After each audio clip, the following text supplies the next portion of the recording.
And he goes, what we're holding on with dear life, just like the monkey was holding on to the nut, could also be the thing that's leading to our own demise. Sometimes we have to have the courage and the fortitude to simply let go and adapt and adjust so we can live to fight another day. Welcome to the I Own It podcast with Ben Reinberg. Hey guys, gals, and freaky pals, gather around and listen to the Now Sounds coming live right here from Laguna Beach. We're spinning the platters the matter with all that talk and chitter chatter. Here's Ben. Perfect. All right, well, we are live back in our I Own It studios, and we have an incredible guest today. He is that's right, he's a speaker, an author, an entrepreneur, a mentor, you name it.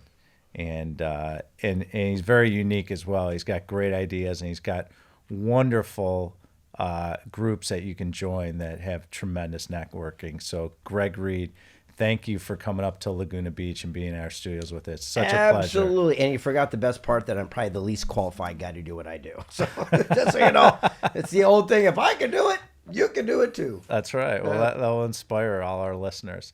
So, let's talk about Secret Knock. It's an invite-only networking event. I'm going to be attending it. As we kick off our conversation, explain to our listeners what exactly is Secret Knock. Well, for those of you who are new to my work, first of all, don't feel bad if you've never heard about me. I'm not very popular at home either. I'm just a regular cat here, but I write books. I've been published in 142 books, 45 languages, just got a star on the Walk of Fame. Yet I'm dyslexic, can't spell very good, can't read very well. If you play me words with friends, you'll win every single time. And I've been very fortunate to be published so much. And I interviewed the most amazing thought leaders from around the globe. And people kept asking, how can I meet your new friends? And so I started an event in my living room with 12 people, and they went and told other people, and it took off and become a juggernaut, which it is today. In fact, we've made the Forbes Inc. Entrepreneurs Top 10 list of the greatest events you cannot attend unless, of course, you're invited. Oh, that's fabulous. Why is it? Well, first of all, how did it start? Like, it started from people saying, "How do I meet all these people?" But what was the genesis of it? Well, it's interesting. I did my first major best-selling book. It's called Think and Grow Rich: 3 Feet from Gold, where I interviewed everyone from the founder of Chick-fil-A to the guys who started NASCAR, from Miss America to Mrs. Fields Cookies. And I invited over 360 people to come, and no one showed. And when I would go on stage and say, I invited everyone, no one would come, everyone said, I'd go. I said, well, let's test that. So I did it in my living room. 12 people actually showed up. And afterwards, people went and told their friends and told their friends, and it grew exponentially. We've never even ran an ad. You remember the show Seinfeld? Uh-huh. George Costanza does an episode called The Opposite Day. Mm-hmm. And I go, how could I do an event George Costanza Opposite Day? So instead of the typical flyer where you have the little circles with a picture of a talking head, what you're going to learn, I said, we'll do an event where we charge a lot of money and we will not tell them where it is or who will be there. Right? Just the city, state, and date. And we've been selling out for 17 years in a row, standing room only. Isn't that wild? What's so valuable about attending? Like, I'm going in March and it's coming up. What for your audience? Let me ask you this: what do you know about it?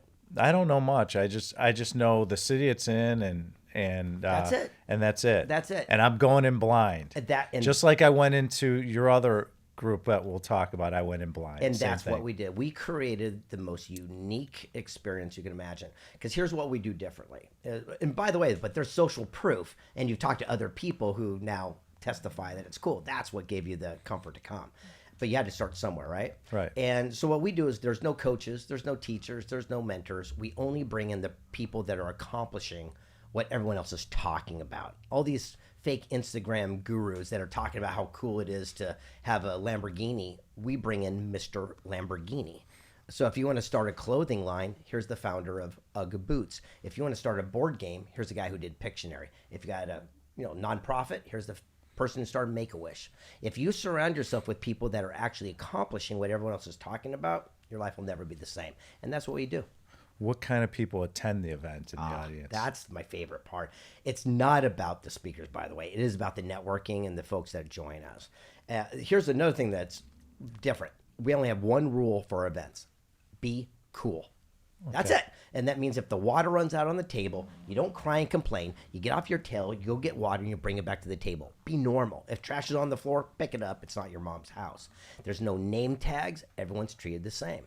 So when you're sitting around the table, you don't even know really who's there until finally I say, hey, coming to the stage is the guy who started North Face. And he sits right next to you, has come up on the stage. You go, I had no idea.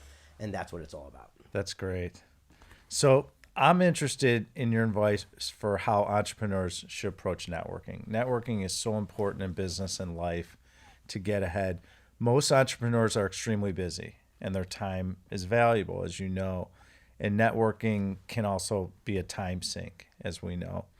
And what sort of advice do you give to ambitious, successful people when they ask you how should they approach networking? Now, have you already heard my answer on this, by the way? No, I feel like you're setting me up no, on a T-ball. I'm giving you a softball, but I know you're big into networking. Oh my gosh! Well, this is one of my favorite things because I believe it's all specificity. I'm again dyslexic. Not even sure if I said that right, but you get it. Be specific. And so what I do is I reach out to people this exact way. Here's my tip. If I want to talk to the guy who started NASCAR, I'm going to say, Mike, I need 12.5 minutes of your time. It's always the same. I said, I'll cover all my own expenses to come see you. From the moment I open the door till the time I leave, I'll start a stopwatch. It'll be 12 and a half minutes. I'm going to ask you one simple question, X, Y, Z. The chance of him coming from his office down to the break room to do that is so high. But other people go, hey, I want to pick your brain. That sounds painful. It says, I want to take you to lunch. I want to take you to dinner on a bike. They don't want to have that time. But if you can be specific with that 12.5 minutes, all the doors start suddenly opening. Same thing. If I'm on stage and there's 10,000 people, afterwards they want to take a picture and get a book autographed. It's awesome. And they say the kindest things. How can I work with you? How can I be of contribution? How can I be of service? I don't have 30 minutes for a resume check. Compare that to someone who comes up and says, Greg, love your talk. By the way, I saw your Instagram. You got a couple million followers. I make really cool Instagram memes. Let me send you one. If you like it, maybe you'll use me. 8 seconds, I know who you are, what you do. You got my phone number. We're in contact. That is the modern world of networking. What's the one question you asked to say you were in the office with the head of NASCAR? Well, that one was why you didn't give up before the miracle happened. Why you didn't quit 3 feet from gold when I was working on that project. Or I'd sit there and say, what does the word stickability mean to you? In fact, one of my favorite people I interviewed, his guy named Marty Cooper, he invented the cell phone. I saw him on 60 Minutes. 3 days later, I'm in his office, and I go, Marty, what does stickability mean to you? And he said, stickability has to be parallel with flexibility. You have to be willing to adapt and adjust. He says, if you don't adapt, you'll get stuck. And then he told that story about the spider monkey. He said, it's so quick and nimble in the rainforest, you can't harpoon it, catch it. It's too wiry. But one hunter figured it out. He took a heavy log, drilled a hole, dropped the peanut, left it at the base of the jungle. The monkey would smell that nut. Come down from the treetop, reach his hand in, grab a hold of the nut, and his fist becomes so big, he can't pull it out of the log and become anchored to that spot. All he's got to do is let go, but he holds on with dear life, think that nut is nutrition. It's saving him. The hunter comes by an hour later, captures this elusive spider monkey. And he said, the moral is, are we holding on to our own nut in life? But it could be in the form of a job or a deal or a relationship or fear or guilt, the past. And he goes, what we're holding on with dear life, just like the monkey was holding on the nut, could also be the thing that's leading to our own demise. Sometimes we have to have the courage and the fortitude to simply let go and adapt and adjust so we can live to fight another day. Wow, that's great advice. What a great story that is. It's amazing. So to answer your question, that's what it comes down to. So I asked him one question. What does stickability mean to you? There's his answer. Mic drop. 6 minutes. I'm out the door. Isn't that great? And how did you get connected to him? What was the secret to build? Yeah, this is the part that's really complicated. I reached out. Okay. That's it. I don't have a formula. Okay. It's something called Google. Don't tell anyone about it, right? Maybe picking up the phone. Yeah, that's all I do. I literally, what I would do is I would get on an airplane, go interview someone. On the way back, you'd have the Sky Malls and all the different magazines, and I'd open it up, and like one guy go, "Oh, this is the guy who invented string theory." Like Sheldon's trying to figure out in Big Bang Theory. So I would just go, "Oh, this guy, John Schwartz." Google him, look him up, say, hey, I'm working on a project. I need 12.5 minutes of your time. I'm going to ask you one simple question, X, Y, Z. Here's the understanding. The most successful people are the most available people. That's a The great most comment. successful people are the most available. If you're brand new, happy-go-lucky, you're fresh, you're cool. Top of the field, happy-go-lucky, you got nothing to prove. In the middle, pain in the neck. You're filled with ego. You're edging God out. You're finding your own voice. Literally, when we were kids, we'd say, don't cut the line. As an adult, cut the line. Right. Right? That's Right. the idea. When I wanted to become a best-selling author, I went to Barnes & Noble and I bought every best-selling book and said, how did you do it? I didn't go to best written authors. I didn't go to other people, wannabes. I went right to the source because they're the ones that can give me the system I could duplicate. Here we are today. Oh, that's brilliant. So let's talk about Prosperity Camp. Oh. Just got back from there. Wonderful event. It's with smaller groups of business leaders like myself. I like the line at the top of the website, which I've never told you this. I'll read it to you. In a world filled with gurus and self-help programs telling us how we should live our lives and what we should do, rarely do we get the answers on how to accomplish it. So let's talk about Prosperity Camp. I just got back. Tell everyone like what you focus on and the how and what really goes on and what it means to you to run a Prosperity Camp. So that one's held in my private estate, and it's limited to like about 50, 60 people, as you saw, where Secret Knock is more of a mainstream large thing. So, for example, Secret Knock, I call it cotton candy. It's fast, It's furious, it's great, but it's not very filling, but it's amazing entertainment. Where Prosperity Camp's more nuts and bolts and the meats and potatoes, where we go, look, this is how it really works. So, for example, the time before the one you just came, we talked about Bitcoin mining. So we brought in someone from China with a Bitcoin mining machine hooked up to a computer and showed everyone in real time exactly how it's done. If you want to talk about the metaverse, we bring in a kid who's building for the metaverse so you can see exactly how to go buy property and to build. This last time we talked about, the chat bots and things of this nature, but showed exactly step by step how to do it. To us, it's less about the, go believe in your dreams and go do it. Well, how do you do it? What are the building blocks? And from there, again, we can duplicate the process and do it for ourselves. So that way, when people leave there, they can implement what you're teaching them. Do you know how many people? Did you do any of it? Did you? Yeah, I signed up for OpenAI, started playing with it. I still need to learn. I got to go on a learning curve. It's not as easy as it looks, but once you learn and you can start programming it, it seems like it'll be amazing. Oh yeah, that Chat GPT is just it's incredible. And so, for example, but you saw it in real time, right? So we asked it questions, and I stay up at night and ask these robots questions like, "Hey, are you real? Are you coming to get us? You ever been happy? You been in love?" And it's really interesting when you start talking to these robots. Some of the answers. On the same note, I'm going to give you a great example. So for our upcoming event, I have to do these introductions, kind of like what you're going to do for me, where it says, coming to the stage is so-and-so. And I go, man, that's a tedious process. So what I did is I just started programming in ChatGPT and it said, do a stage introduction for person X. And they did it magically. Really? So now I'm cutting and pasting those, giving them to my video person who will do a voiceover and do all the video to it. But now I don't have to write any of them. Isn't that great? That's amazing. It's well, who's going to know about someone better, me or the internet, right? No, they're not going to know. It's That's amazing. brilliant. So you describe yourself as a master storyteller, which I've heard you tell a lot of great stories, and we'll talk on a few of them. Are you able to translate complicated ideas into simple, digestible concepts? So when you're working with ambitious entrepreneurs, okay, what sort of ideas do they often have that often are the hardest to understand for them? So I guess what I'm trying to ask you is what stories tend to resonate most with them and be most helpful for them? I'm going to give you a little tip. I know what you're getting at. Yeah.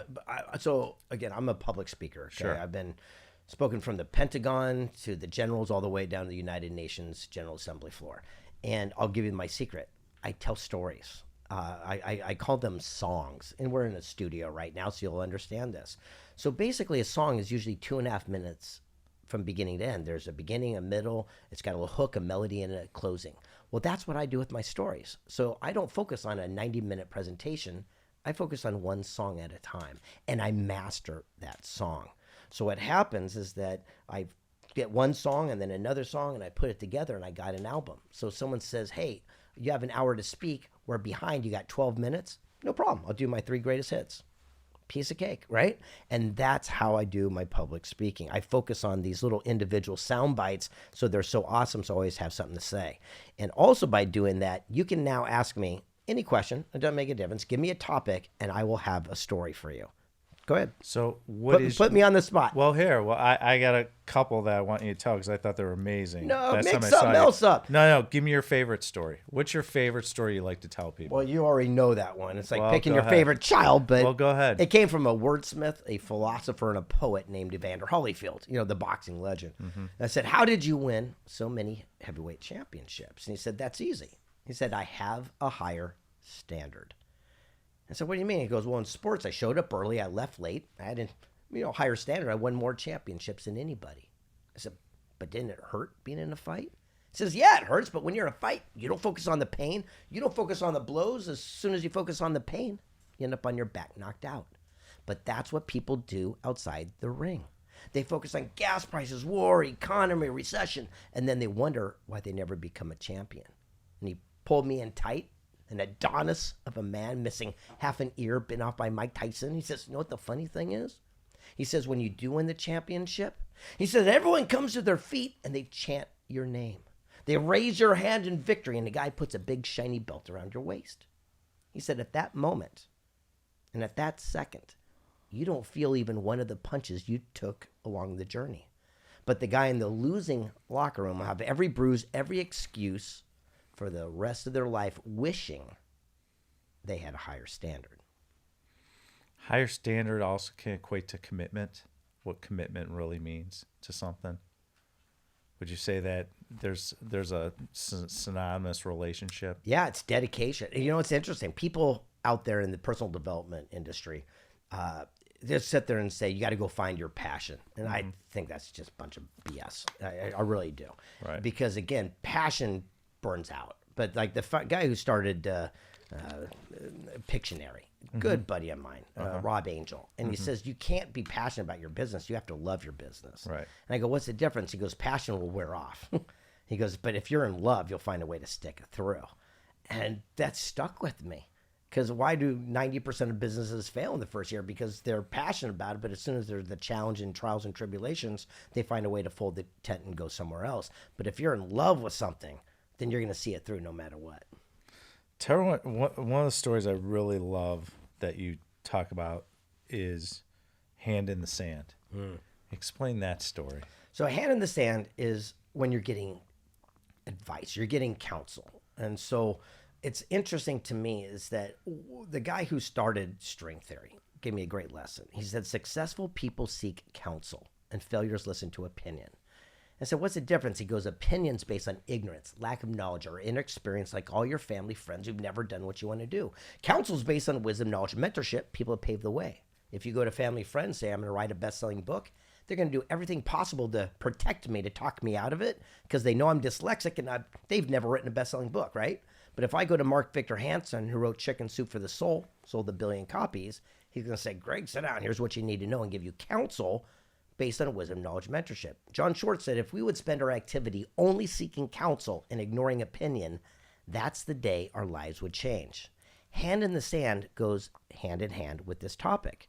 You see, imagine if you grabbed a handful of sand. When people give you their input, usually it's just their opinion, but they're not doing it to mess you up. It's just from their point of view. All they know is all they know. So if they say, hey, here's how you run your business, if it works for you, keep it in your palm. If not, say, thank you very much, and let it slip to your fingers. And as you take your little grains and close your hands for what does work for you, that becomes your program, and your life will never be the same. Right. Great advice. I love that story. Tell me about CPC, Clue Pattern Choice. Well, Mark Anthony Bates and I got it from him when I was doing the book called Wealth Made Easy. I interviewed people worth $100 million to $1 billion, and the greatest aha came from some regular guy that's not rolling in dough, but he's a philosopher in his own right. And he taught me this thing called CPC. It stands for Clues, Patterns, Choices, CPC. It's about accountability and responsibility for every single thing that happens. It's our fault, but we blame other people. I'm a single guy. So let's say I go on a first date, amazing woman, and she happens to be 20 minutes late. Now, anything could have happened, but there's a little red flag. That's the first C. It's called a clue.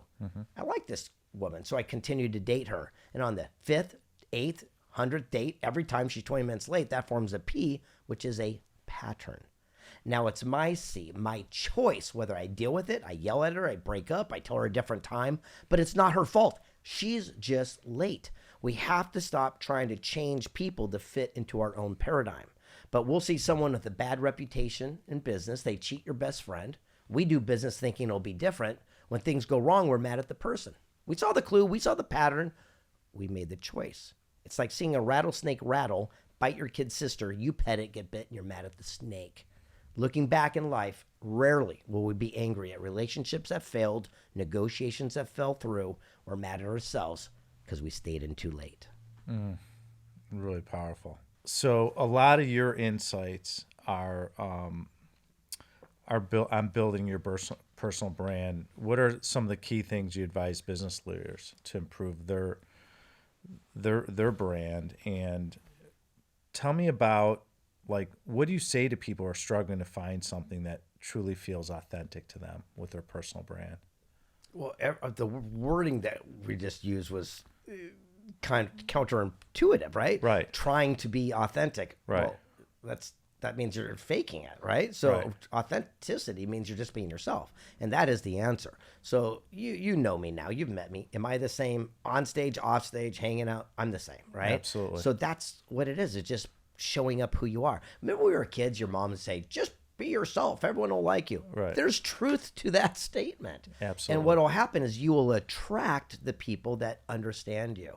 I don't try to be all things to all people. Trust me, there's a lot of people out there that don't like my personality, or I'm turned off, or I'm too happy, or whatever it is. And that's fine. But the good people like yourself that I do attract, you're the person I'm looking for.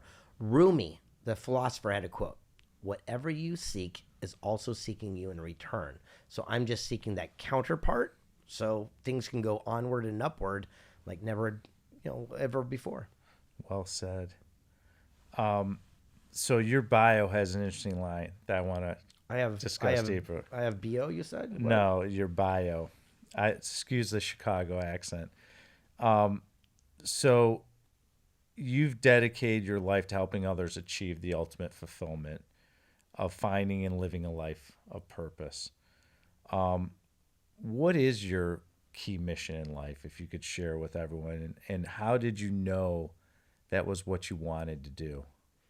It comes down to 3 words, probably: own that shit. So many people don't own it. We all have greatness inside of us. Les Brown would always say that. You got greatness inside. There's, again, truth to that statement. But what happens is that we don't stand in our own greatness many times. It's like we have 10 things going on in our lives. 8 of them, awesome. 1 of them, one of them are horrible. What do we focus on? The horrible. We don't pat ourselves on the back enough to say, hey, good job paying that rent this month, Hey, good job keeping the lights on. And I think what we need to do is start giving ourselves more credit for the things that we're doing amazing, and stop beating ourselves for the one thing that might have a challenge or be even obsolete in just a few minutes from now. So I believe that if people could stand into what they're doing well and work their strengths, hire their weaknesses, that's where the miracle happens. So it's celebrating your wins. It's celebrating the wins. Basis. Every time I do a good thing, I go do something good for myself. Period. I go get a massage. I'll go buy a tie. Something. It doesn't make a difference what it is. Even though I don't need a new tie, I will go do that because I want to celebrate and congratulate that success. Because if we don't, what we do is we just look for the more factor. Well, I need more, and there's never an end to the more. But by celebrating that victory, you give yourself an accomplishment, and then you go to see what's next. I do that for every property we acquire. I buy a piece of clothing from the city we're acquiring it. It's always at a boutique place. It has a common theme. It's really interesting. That is very interesting. You're the only second person I've ever heard say that. That's all I do. So if we buy something in Columbia, South Carolina, I'll be at a boutique store with a local guy that has great brands, and you walk in and they fit you, and whether it's a tie or a sport jacket or a sweater or something, there's always something that way. When I look in my closet, I could see all the different deals that we've done. That's amazing. It's pretty wild. That's amazing. And I see you're not wearing a watch. I'm not a watch guy. I don't wear any jewelry. Me either. And I'm realizing that more and more modern generational leaders are wearing that stuff less and less. So I think back in the day, we'd wear the gold chains and the Yes. watches to kind of Yes. show, flaunt our success. And then Right. once you start getting it, you need less and less of doing that. And just, again, show up as your authentic self, right? It started where, like, I had bad arthritis and I realized I had celiac and I had to go gluten-free and lower inflammation. Once I started lowering inflammation, my hands got better. So when I was at the office, I was typing, I would be hurting all day. And I said to myself, what's the common element? And when a doctor says, get rid of your jewelry, it will help. Along with the celiac, you'll see a difference. So ever since, I stopped wearing a watch. I don't wear any jewelries, no chains. Maybe something on the neck I would do, but that's, Now you just wear the what muscle shirts and now I'm just a rock star wearing John Varvatos. yeah, and showing off all that hair. That's Anyway, my next job. question. Next question. So you're involved in a lot of things: events, books, mentorship, movies, etc.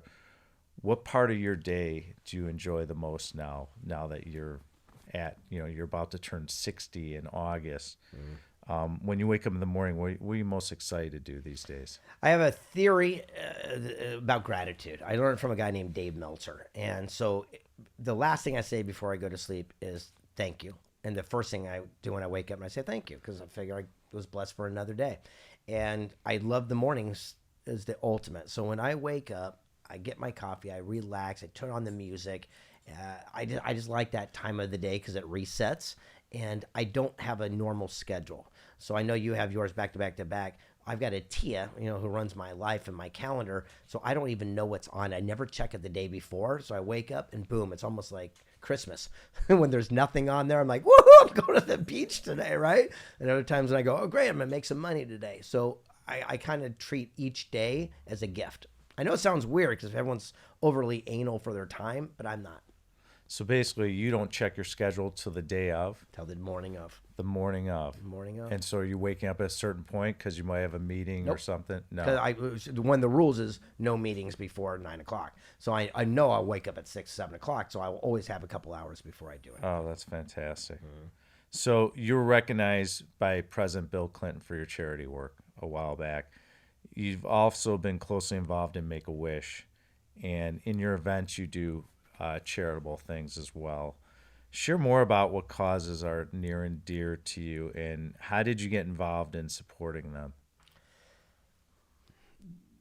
Those are in 4 different areas. It's very interesting, the category. So here's one of the topics. So at every one of our events, especially at the Secret Knocks, we raise a lot of money for different causes, and we don't talk about it.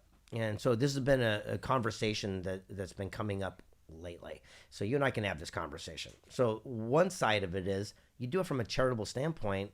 It's from giving. So you don't tell people, you just do it. Right. The other is, no, you bring awareness so other people are aware of it. So therefore you should tell people about it. Where's your stance?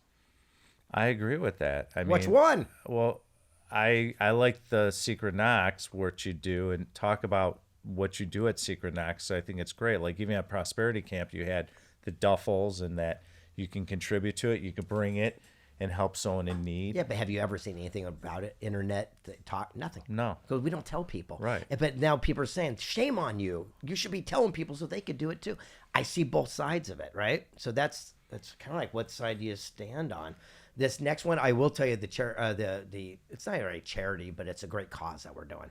And I never tell people who's coming or whatever. But this, I will let the cat out of the bag on this one. There's this kid on Instagram, and you've seen him a million times. He's a young guy. His name's Zachary. And what he does is he goes up to homeless people, if you unassuming people, and say, oh, man, I don't got money for the bus. I need just $2 or I need 50 cents. Can you help me? And the people that will reach in their pocket and do it, he stops and gives them their money back and says, now I'm going to bless you with $500 or $1,000 or get you a hotel room or change your life or whatever. And I love this guy. So he's coming in and he is going to be our charitable thing because what we want to do is raise as much money as possible to give to him so he can go on for a whole nother year and bless people around the world. Oh, that's fantastic. I love that. Let's talk about this Life Ship because it's something new. It's unique. You just rolled it out. Explain what it is. I'm going to be part of it. I'm really excited about it. roll everyone through, like, what is it and what's its purpose? Well, it's happening in real time, right? Right. I mean, you know literally as much as I do. Right. So I met this gentleman named Ben, amazing guy, and he's a space engineer. He's been part of a lot of satellites that are out there. He also created the camera that we see from space looking at Earth with the little P logo. And he's just been part of this. And he realized that they're sending things to the moon, the lunar landers moving up and the Falcon 9 launches and things of this nature. And also only 12 people have ever walked the moon. There's only so much DNA evidence that we've ever even existed, right? And so he had this idea, and he says, hey, what if we could find people's legacy? Because again, look, you don't even know your great-great-grandfather's name. And we're made up of their genes and their bloodline, right? We're easily forgotten. So the concept is, what if we could have you tell your story of what your legacy piece for 1,000,000 years from now is? And also you could swab the inside of your cheek and take your DNA along with other people. It's kind of like all the different seeds of the world. And then on the actual lunar lander that goes next year, all that information will be stored there permanently forever. So your kids, your great-grandkids could always look up the moon and say, my family history, their legacy truly lives on. That's what we're doing right now. It is pretty unique and phenomenal, to say the least. Explain the book, like how is that going to work, and how it becomes on the moon. So here's the idea. So it's a parable. The story will be about this guy's journey, because it's a fake story, a parable. But what will happen is he'll meet people like you, and what we're going to do is sit down and interview you, and you're going to say, for example, I'm going to make this up. You say, well, my legacy piece is my grandpa taught me a lesson. If you have to wonder if something's right or wrong, chances are it's wrong. And what happens is one day you're going to the elevator and you hear steps coming and the elevator doors are closing, and you put your hand in and you stop it. And the guy gets in and goes, oh my gosh, why did you do that? And says, well, I heard you running, and my grandpa taught me if it's right or wrong, it's wrong. And then Ben, this character, as he goes along the journey later on, he'll be faced with a decision, not know what to do, and goes, well, what would Ben do? And he sits there and says, well, I remember, if it's right or wrong, the chances are it's wrong. So we tie it into the storyline. And when it's done, we're going to make it into a best-selling book here on Earth. Obviously, it would be sold on Amazon and all over the different places. But what gets sexy is a copy of that PDF book will also be on this disc that lands on the moon. So our best-selling book will be literally living on forever. Oh, that's fantastic. Pretty incredible, huh? Absolutely. So you're a single dad. Okay. Single dad. And it's amazing you're accomplishing everything you can in your professional life, the successes you've had, and raising kids by yourself. How are you able to find enough time in the day to do all this? Like, well, how do you do just it? going to the weirdest answer. I got the greatest ex-wife in the world. She's just absolutely amazing. I just truly have got the greatest ex-wife. In fact, on Thanksgiving, it was my former wife, her boyfriend, his kids, her family, and me. I mean, so we're really tight. So we co-parent very, very well. In fact, Right. she'll be running Secret Knock Women in June, the event that we're going to be doing coming up. And so we understand how to help one another. So during the week, he lives with her and goes to a private yuppie school. And then the weekends, I pick him up, and I'm the Disneyland dad. So it's pretty easy. My job is just to have fun and go motorcycle racing. But I learned a very valuable tool. You know, I'm not one of these Bible-thumping guys when it comes to how you raise your kids, but I'll share a lesson that I learned that changed my life and my son.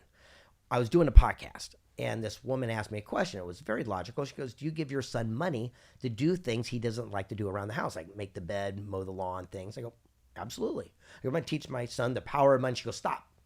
I go, what? She goes, too bad. I expected more from you. I said, what? And she goes, you're ruining your child forever. I said, teach me. And she goes, think about it. You're training your kid from the earliest of memory. The only way to make money is to do something he hates. Right. And so I said, thank you. Hand in the sand. I grabbed that one, right? I sat my kid down and said, Colt, from now on, listen. I go, you make these really cool videos and stuff like that. You know, all the TikToks. You're going to be my new videographer. And what I'm going to do is pay your allowance and all the money that you want for your Fortnite stuff from doing what you thrive at. And by the way, how about you make the bed and you take out the trash once in a while for living in this estate? We'll call it contribution. It changed the paradigm. So now when he comes to me and says, hey, Dad, I want to go buy this, he says, how many TikTok videos I got to do for you to make this thing happen?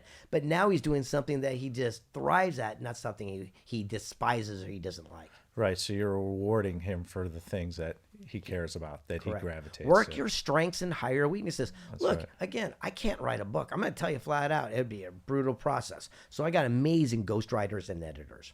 I'm pretty good at speaking. So what happens is I sit down with my ghostwriter and I say, a boy wants a bike. He gets off his butt. He takes his dad's lawnmower, mows lawns, makes money, buys a bike. It comes back. It was a glorious Sunday afternoon when a young bright-eyed lad caught the entrepreneurial spirit, and they craft it. I work my strengths and I hire my weaknesses. Oh, that's fantastic. So the name of the show is I Own It, being responsible for And I said, own it. And you happen to say Wow. in the show, right on cue. So it's about being responsible for everything in your life. Was there ever a time in your life you can look back and say, man, I just didn't own this. I was struggling. I struggle a lot, but I actually have conviction in everything I do. I learned a very valuable lesson in my 20s. I only say yes to something I'm going to finish. So I used to be a people pleaser, and I would just say yes to everything and fail, and then people would be disappointed and let down. So now I'm very careful of what I say yes to. So I find a way. So for example, you mentioned I do movies. At Secret Knock years ago, Frank Shankowitz came, and he's the founder of a nonprofit called Make-A-Wish Foundation. And I asked him a question. I go, Frank, what was your wish? He goes, what do you mean? I go, you're founder of Make-A-Wish. What'd you ask for? He goes, no one asked me. I said, well, I'm going to be the guy to grant your wish. You want a Lamborghini? I know a guy. He says, no. I goes, I just want my story to be told so my grandkids will know I did something. So he signed over his life rights. And I said, Frank, I'm going to make this into a major feature film. Just know I've never made a feature film. And it took me 6 years of trials and tribulations till I finally figured it out. And when it came out in 2019, we're on the short list for the Oscars, and we're streamed for a year and a half on Netflix, and now we're streaming worldwide. But the moral is that I didn't know how to do that. I found a way because I started seeking counsel and not people's opinion. I didn't ask my Uncle Louie. I started looking up people that won Oscars and said, I need 12.5 minutes of your time. Right. I'm working on a movie about the Make-A-Wish Foundation. I just asked you a simple question. And by sitting down with these people, they finally taught me the code. And here's the code. You want to hear the code to Hollywood? Absolutely. The code to Hollywood is so simple that it's going to make your brains hurt. If you go up and someone right away says yes, that's a no. A no is a no. A maybe is all you're looking for. That's Hollywood. And I was going up there all the time and saying, I'm making this movie. And people go, yeah, sounds great. We're going to make you a star. We're going to get you $12 million. Here's what we're going to do. They were just telling me no. Because where I come from, a yes is a yes. Right. When someone says no, I understood that. But the people go, yeah, that's a pretty good idea. I like the basics of it. Here's what we need you to do. We're going to have a meeting with our studio. What we'd like you to do is come in and present this. That's all you're looking for. But I wasted 5 years listening to all these fake yeses because they told me yes right away. So we're going to wrap up with our 3 questions. Are you ready? Go, baby. All right, here we go. Are you ready to be amazed? I'm always amazed. So in the studio, we normally have a couch. I would say, Greg, lay down. You're about to turn 60 soon. And you can go back to when you were 16 years old. Knowing everything you know now, the experiences, the relationships, the amount of people you've helped. If you went back to talk to yourself, what advice would you give your 16-year-old self? Surround yourself with people you have respect for and not people you have influence over. Surround yourself with people that are doing and accomplishing. Ask them and duplicate it for yourself. For example, if I was going to become a new sales representative at your industry, I would come in and say, Ben, who's the guy ringing the bell all the time getting the sale? Would you please put me next to his desk? I don't want to be in the brand new wannabe section. I want to be next to that person.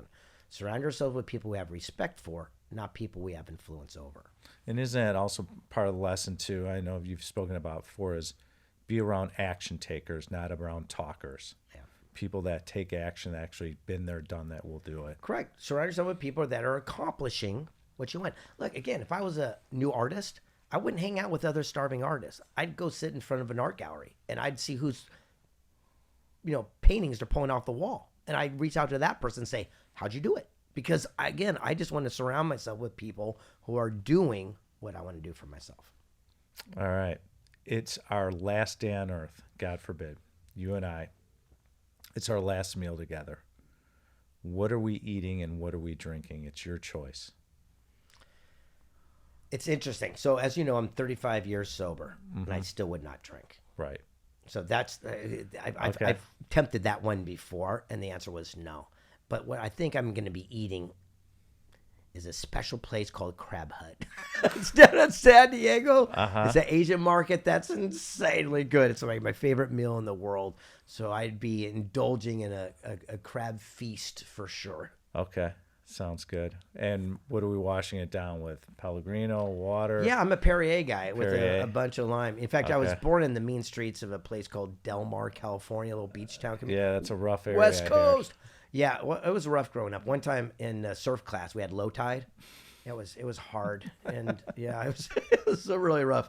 I was in a street gang. At night, we'd break into BMWs and detail them. We were very rough, and sometimes we'd have like Perrier chug-a-lug contests with no lime. I mean, That was tough. when we were broke, we did Calistoga. We were ruffians. You have to understand. So being in our studio, you'll see we have a grand piano, we have a drum set, and we have guitars behind me. If we could bring in any musician or Billy Joel. artist, okay, And we'd sit down and he'd sing Vienna, one of the most underrated songs of all time. And it would be one of the greatest experiences of my life. That's the only person that I've not met that I've been holding off because that is my ultimate bucket list. But I've met every other person I've ever wanted to. Perfect. What's the best way to stay engaged with you and follow you and learn more about you? What's the best way for our audience to really understand? Instagram. You go there because it goes right to me. There's no filter. And here's the whole thing is if you reach out to me in DM, I just don't like to talk about the weather, what your kids ate for dinner. But if you sit there and say, hey, what's a good business book? What's a good contact for me? I get back to 100% of all those people. So go to Greg S. Reid on Instagram, reach out, and I promise I will actually reach out and it's me. Cool. Well, thanks for coming up from beautiful Carlsbad. We appreciate it. If you are interested in following the Ben Reinberg I Own It show, click that like button, click the lower hand button, subscribe. The more likes you give us, the more content and the better guests you'll see on our show as well. If you want to follow our company, feel free to go to alliancecgc.com. That's alliancecgc.com for all your information on your commercial real estate needs. Learn how to invest in our brand new fund, the Alliance Medical Property Fund as well. If you're interested in following me, go to benreinberg.com. Feel free to follow us on all the social media platforms. And this podcast is on all the platforms as well. Greg Reid, thank you for coming up today. It was so good to see you, and look forward to seeing you at Secret Knocks in literally a couple months. Where's Billy Joel? I've been waiting for him to pop out here. That's Slow the next. down, That's the you next crazy episode. Child. Come on, let's go. Thanks for That's having the me on, next brother. episode. Absolutely. All right. Thanks. Thank you for listening to the I Own It podcast with Ben Reinberg. To hear our past episodes and connect with Ben, visit benreinberg.com.